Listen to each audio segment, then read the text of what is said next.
লোকে লোকাৰণ্য বৰপথাৰৰ মুকলি পথাৰ বিশ্বাস আধ্যাত্মিকতা পৰম্পৰাৰে মুকলি পথাৰত 135 বছৰীয়া ঐতিহাসিক ভাওনা ভাগিৰ উপলক্ষে উলিওৱা ধৰ্মীয় শোভাযাত্ৰাত অংশগ্ৰহণ বিভিন্ন প্ৰান্তৰৰ পৰা অগণন ভক্তৰ। ডিব্ৰুগড় বৰপথাৰবাসী ৰাইজে সুদীৰ্ঘ কাল ধৰি ধাৰাবাহিকভাৱে ব্ৰজাৱলী ভাষাৰ ভাওনা উদযাপন কৰি অহাৰ লগতে এইবাৰ 135 সংখ্যক ভাওনা অনুষ্ঠিত কৰিব।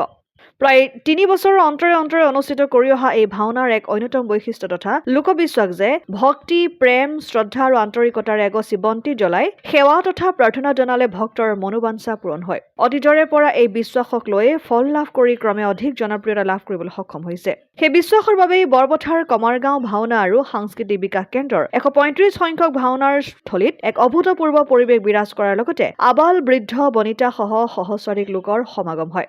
135তম কমাৰগাঁও ভাওনাৰ এই যি আমাৰ আদৰণি গেটখন মই যি দিব পাই বৰ আনন্দিত হৈছোঁ আৰু মই যোৱা বছৰো দিছোঁ।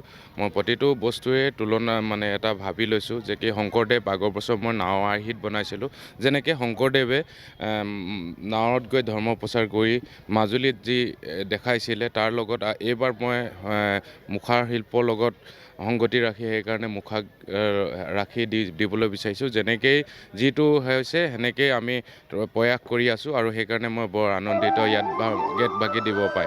ধন্যবাদ। অসম আদিত্য, ডিব্ৰুগড়।